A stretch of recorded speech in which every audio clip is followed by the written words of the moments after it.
Yes, now we discuss some problems using rabies test and ghost test. So we have to discuss the convergence of series A and हमारे पास क्या है factorial n the whole square है हमारे पास upon factorial 2n और साथ में function हमारे पास क्या है x raise to power n. So series के लिए हमने डिस्कस करना है कन्वर्जेंस और डाइवर्जेंस. सो हमने जो टेस्ट किए हैं बेटे उसके अकॉर्डिंग रेशियो टेस्ट है हमारे पास, रेबीज टेस्ट है, De Morgan's patent and Gauss test. तो जब हम शुरू करते हैं क्वेश्चन को सॉल्व करने के लिए firstly we find nth one, then we find an plus 1. Next जब हम रेशियो टेस्ट लगा रहे हैं तो उसके अकॉर्डिंग हम an प्लस 1 अपॉन an करते हैं. और when we apply Raabe's test, जब हमारे पास रेशियो टेस्ट से फेल हो जाता है, then we apply Raabe's test and then further जो आगे टेस्ट है वो अप्लाई करते हैं और चेक करते हैं convergence and divergence. So firstly our nth term is factorial n square factorial 2n x raise to power n. Next we find an plus 1 which is equal to which simply changes n to n plus 1. So this becomes n plus 1 factorial the whole square upon factorial n की जगह पे n plus 1 की है 2 multiply हो रहा है तो क्या बन गया हमारा 2n plus 2 और यहाँ पे x raised to power n plus 1. Firstly we apply ratio test. So ratio test के according we divide an plus 1 upon an करेंगे. So an plus 1 वाली सारी टर्म्स लिखी और अपॉन an आएगा तो ये टर्म नीचे आएंगे. जब हमने उठाया तो मेरी ये टर्म ऐसे. Next we have to cancel जो हमारी टर्म्स हो सकती हैं, मैक्सिमम पॉसिबल हमें इसको सॉल्व करना है.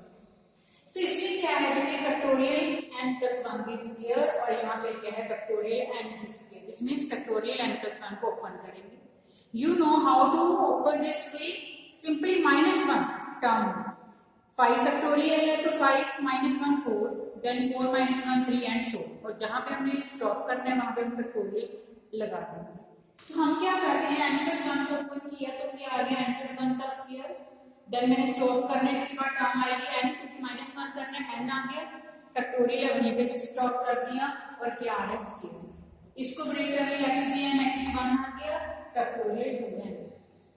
These two term as it is. Now 2n plus 2 को ओपन करेंगे. -1 किया तो हमारे पास क्या आ गया पहले 2n plus 2, -1 किया तो 2n plus 1, -1 किया तो 2n. हमने यहीं पे स्टॉप करना है बिकॉज मेरे पास सेम टर्म ऊपर पड़ी है इसलिए हम ज्यादा ओपन नहीं करेंगे. So we have this term. Now you can check these two term cancel, factorial n की स्क्वायर कैंसिल एंड x भी n cancel. Now we are left with n plus 1 की स्क्वायर. और जब हम यहाँ से 2 कॉमन ले रहे हैं तो हमारे पास यहाँ पे भी क्या रह गया n plus 1. सो स्क्वायर भी हमारा इस n plus 1 के साथ क्या हो गया बेटे cancel. So we are left with only n plus 1 2n plus 1 और ये सारे टर्म्स कैंसिल हो गए. सिर्फ यहाँ पे हमारे पास क्या बच गया x बच गया. Now by ratio test next step is to apply limit. Limit n tends to infinity. So limit जब infinity अप्लाई करनी है तो उससे पहले हम क्या करते हैं बेटे we make term is of the type 1 by n. So हम क्या करेंगे यहाँ से n कॉमन लिया तो 1 plus 1 by n बन गया, यहाँ से n कॉमन आया 2 plus 1 by n बन गया और n और n क्या होते cancel. Now we can apply limit n tends to infinity. जब लिमिट इंफिनिटी लगाई तो यहाँ पे 1 by इंफिनिटी 0 बन गया ओनली 1, यहाँ पे 2 एज इट इज, यहाँ पे भी क्या बन गया 1 by 0 इंफिनिटी 1 by इंफिनिटी क्या बन गया 0, ओनली क्या रह गया 2. तो ये लिमिट लगाने पे मेरे पास 2 और 2 क्या आ गया 4 और ऊपर क्या रह गया था 1. So this is x by 4. Now ये हमने कौन सा टेस्ट लगाया by ratio test, the numbers ratio test. वो क्या कहते हैं this is our n. So if by ratio test series conversion कब होगी अगर ये मेरा जो l है जिसकी वैल्यू x by 4 है लेस देन 1 है और यू कैन सी 4 1 जा 4 x लेस देन क्या है 4.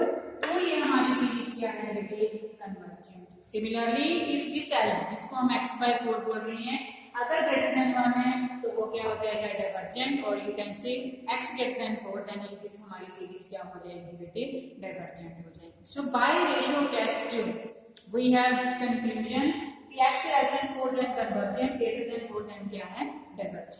Now what about x equal to 4? उसके लिए हमारा रेशियो टेस्ट फेल है. Then when x equal to 4 then this test is failed. Then we come to next test, Rabies test.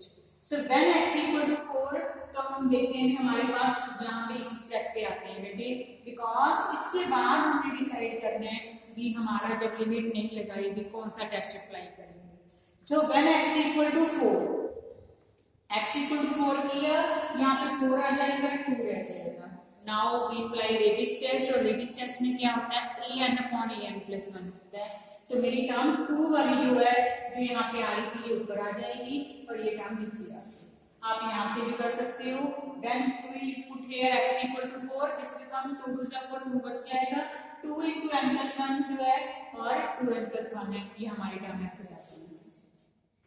Next बेटे क्या है, मेरे पास क्या बच गया है, 2n+1, 2 into n+1. Now according to Rabies test we make that factor. तो उसमें क्या था, an/an+1 -1, और फिर सारी टर्म के बाहर हम क्या लिखते हैं, n. स्टेप बाय स्टेप चलते हैं. तो हमने दोनों को टर्म्स को an/an+1 ले लिया. अब हम यहाँ पे -1 कर देते हैं बेटे दोनों साइड, जिसे सॉल्व करने पे हमारे पास क्या है, -1/2 into n+1. Next step is to multiply by this factor by n. हमने इसको n से मल्टीप्लाई कर दिया because we have to check by Rabies test. तो यहाँ पे भी n से मल्टीप्लाई हो जाएगा. Lastly now we have to apply limit n tends to infinity. तो उसके लिए बेटे क्या करेंगे, n हम क्या करेंगे, 1/n की फॉर्म. तो यहाँ से अगर आप n कॉमन लोगे तो n कैंसिल हो जाएगा. मेरे पास क्या रह गया, इक्वल टू -1/2 ब्रैकेट में 1+1/n. नाउ Rabies टेस्ट का वो पूरा फैक्टर हमारे पास बन गया. Now we apply limit n tends to infinity. So limit infinity लगानी है, तो ये क्या रहेगा, only -1/2 when n is infinity. This factor become 1/infinity is 0, 1 plus 0 is 1. So we are left with, जो मेरे पास बाहर कांस्टेंट चल रहा है, -1/2. What is -1/2? This is less than 1. Less than 1 है, तो Rabies टेस्ट क्या कहता है, सीरीज an क्या होगी बेटे, डाइवर्जेंट होगी. Series an divergent because of less than 1. But ये केस क्या था, x equal to 4. So equal to 4 के लिए भी डाइवर्जेंट आया है और ग्रेटर देन 4 के लिए भी डाइवर्जेंट आया है. ये हमारा रेशियो टेस्ट से आया था, ये Rabies टेस्ट से. तो बाद में जब हमें कंक्लूजन लिखना है, वही simply write series an divergence किसके लिए, ग्रेटर देन और इक्वल टू 4. ये नहीं लिखेंगे भी बाय Rabies टेस्ट या बाय रेशियो टेस्ट, बिकॉज हमारे अलग अलग टेस्ट से ये दो कंक्लूजन आए हैं. We just combine this is greater than equal to 4 for divergent के लिए और कन्वर्जेंट इसके लिए है x less than 4. So this is our firstly solution of this question by firstly by ratio test, then we apply Rabies test. Next बेटे one more question, if question is of this type. तो इस type के questions में क्या होता है बेटे, जब हम चेक करेंगे कि इसमें हमने nth टर्म फाइंड करनी है, हमारी फर्स्ट टर्म इंक्लूड नहीं होती, तो हम क्या करते हैं, इसमें फर्स्ट टर्म को छोड़ के, निगलेक्टिंग फर्स्ट टर्म को छोड़ के हम अपनी जो nth टर्म बेटे वो सिलेक्ट करते हैं. दूसरा क्या है, इसमें आप चेक करो, पहले अल्फा है, फिर α+1 आ जाएगा, फिर α+2. ये टर्म्स हमारी साथ में आती जाती है. तो nth टर्म में भी ऐसे ही हमने साथ में ही ले ली है. ये नहीं है कि सिर्फ α+n हम nth टर्म लिख देंगे. ऐसे बीटा वाली टर्म भी ऐसी आ रही है. x की टर्म सिर्फ x⁴1 x⁴2 ऐसे आ रही है. और अब नीचे चेक करते हैं, पहले 1 आया, फिर 1 2 आया, फिर 1 2 3. इसमें भी हमारी टर्म्स सभी इकट्ठी आ रही है, जिसमें 1 2 3 अप टू n आएगी. गामा वाली टर्म्स भी गामा+1 गामा+2 सारी इकट्ठी आ रही है, तो गामा+n तक सारी टर्म्स आ रही है. तो इसमें क्या है बेटे, firstly for if this is series an, what is our nth term. nth term में हम सभी टर्म्स को इकट्ठा लेके चल रहे हैं, पर मेरी लास्ट टर्म क्या आई है, n-1. क्यों, क्योंकि हमने शुरू कहाँ से किया, α+0 से, फिर आया α+1. जब हम 0 से शुरू करते हैं, टर्म्स हमने n ही रखनी है, पर आया ही यहाँ तक n-1. सिमिलरली बीटा में भी ऐसे ही आ रही है. इसमें यहाँ पे 0 से नहीं शुरू हुआ, क्योंकि नॉट डिफाइंड हो जाएगा. 1 से स्टार्ट हुआ है, तो मेरी टर्म्स कहाँ तक आ रही है, n तक. और गामा वाली टर्म्स भी कहाँ तक, n-1 तक, because we are starting with 0. तो हमारी टर्म्स टोटल n है, तो n-1 तक. x3 1 x3 2 x3 so on सभी टर्म्स आ रही हैं, so साथ में क्या आ गया x3. So important point is that we are neglecting first term, so we have this nth term. Next same steps हैं. Now we find an plus 1. चाहे हमें रेशियो टेस्ट लगाना है, रेबिस लगाना है, we required an plus 1. an plus 1 find कर लिया. यहाँ पे n minus 1 लास्ट टर्म थी, यहाँ पे अल्फा प्लस n आ जाएगा. बाकी सारे टर्म तो आनी ही आनी है साथ में. ऐसे बीटा प्लस n में यहाँ पे भी n plus 1 आ गया, गामा प्लस n आ गया, और x की पावर भी क्या बढ़ गई बेटे n plus 1. Now we have to divide this two. आप रेशियो टेस्ट लगा रहे हो या रेबिस लगा रहे हो या गॉस टेस्ट लगा रहे हो, उसके अकॉर्डिंग हम इसको डिवाइड कर देंगे. तो मैंने क्या लगाया यहाँ पे an अपॉन an प्लस 1 कर दिया मैंने. मतलब रेबिस लगा रहे हैं, वो हम चेक करते हैं अभी कौन सा टेस्ट हम लगाएंगे. जब हमने डिवाइड किया बेटे ये टर्म्स रहेगी, बिकॉज यहाँ तक हमारी जो है सारी टर्म्स ऊपर सारी कैंसिल हो जाएंगी, सिर्फ nth टर्म हमारे पास बचेगी, साथ में बच गया x. Now we know we have to apply limit n tends to infinity. So हम क्या कर देते हैं बेटे, इसको 1 by n की फॉर्म बना देते हैं. So यहाँ से भी 2n कॉमन आ सकते हैं, यहाँ से भी, तो मेरे पास ये टर्म बनेगी 1 by n की फॉर्म में, और साथ में क्या बच गया बेटे x. और जो हमने n कॉमन लिया था वो हमारा कैंसिल हो गया. 2 बार n है तो 2n दोनों n ही कैंसिल हो गए. Now when we are applying limit n tends to infinity, this become 1 plus 0 1 plus 0.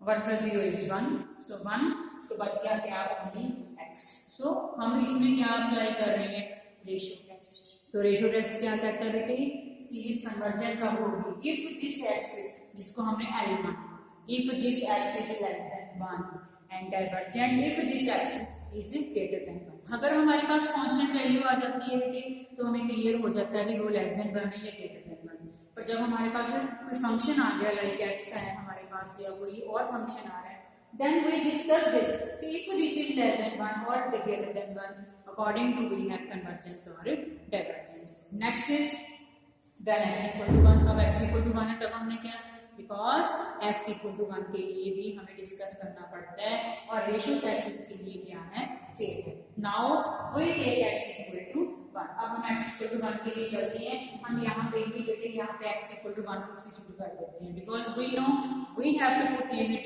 n tends to infinity. तो ये दो टर्म्स हैं, तो आप पे डिपेंड करता है either it's like this term और this term, but we are putting x equal to 1 जैसे हमने वहां पे पहले 4 सब्स्टिट्यूट किया था. तो बेटे मेरी टर्म ये है, x को 1 कर दिया और ये जो टर्म है ऊपर लेके -1 बन गई, ये भी -1, ये मेरे पास टर्म्स बच गई. नेक्स्ट अब हमने क्या करना है इसमें, अब हम क्या कर रहे हैं यहाँ पे ये दोनों टर्म्स एज इट इज यहाँ पे बाइनोमियल लगा रहे हैं. बाइनोमियल क्या होती है, 1 plus x की रेज़ टू पावर n. तो वो किसकी इक्वल होती है, 1 plus x की raise to power n, 1 plus nx and n minus 1 x square by 2.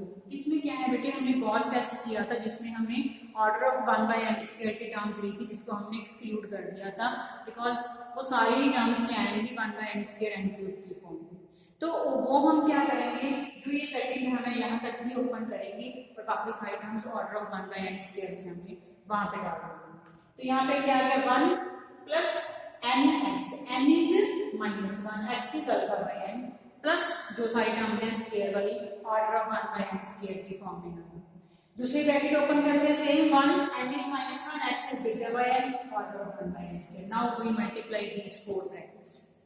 जब इन दोनों को फिर जो रिजल्ट आएगा इसके साथ एंड, और जो भी हमारी 1 by n स्क्वायर की फॉर्म बनेगी उसको हम order of 1 by n square में डाल देंगे. सिर्फ वही required only constant terms and upon n वाली टर्म्स. तो बेटे मेरे पास ये terms. Now this is of the type Gauss test. Gauss test में क्या आता है, पहले 1 plus mu by n order of 1 by n square. तो ये सारे terms order of 1 by n square वाली आ गई अपॉन n, उसके ऊपर जो कोएफिशिएंट है उसको हम mu बोलते हैं. यहाँ पे क्या आ गया 1 प्लस व्हाट इज mu क्या है हमारा 1 plus gamma minus alpha minus beta, ये हमारा क्या है बेटे म्यू है. तो हम क्या कह रहे हैं कि गॉस टेस्ट क्या कहते हैं कि म्यू क्या आ गया, म्यू हमारे पास क्या आ गया 1 plus gamma minus alpha minus beta. तो हम यहाँ पे डिस्कस करते हैं बेटे यू है mu is equal to 1 plus gamma minus alpha minus beta. So if this is greater than 1 तब हमारे पास वो क्या होगी कन्वर्जेंट. 1 और 1 कैंसिल हो गए तो हमारे पास क्या आ गया gamma minus alpha minus beta greater than 0. और you can say if we have gamma greater than alpha plus beta then हमारे पास क्या आ जाएगा बेटे कन्वर्जेंट. सिमिलरली डाइवर्जेंट कब आ जाएगा if gamma less than alpha plus beta. So ratio test से हम सिर्फ ग्रेटर देन और लेस देन के लिए कंक्लूजन निकालते हैं और जब इक्वल टू है then we check can we apply Raabe's test या कोई भी टेस्ट या Gauss test. Because Gauss test है जिसमें हम इक्वल के लिए भी डिफाइन कर सकते हैं. So when x equal to 1 we are solving for this. हमारे पास म्यू आ गया और म्यू गॉस टेस्ट के अकॉर्डिंग अगर ग्रेटर देन 1 है तो कन्वर्जेंट है. फिर हमने इसको सॉल्व किया. So we have if gamma is greater than alpha plus beta then convergent आ जाएगा. अदरवाइज क्या आ जाएगा बेटी डाइवर्जेंट. सो क्वेश्चंस करने के लिए फर्स्टली nth टर्म बनाएंगे then we find an plus 1. Next बेटी कोशिश करनी है पहले रेशियो टेस्ट लगानी.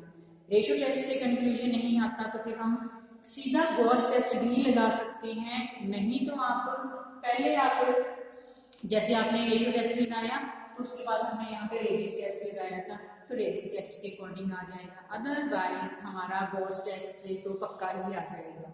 सो कोशिश करना है ratio test and then Gauss test so that equal है चाहे ग्रेटर है चाहे लेस है उसके लिए हमारे पास कन्वर्जेंस और डाइवर्जेंस क्लियर है.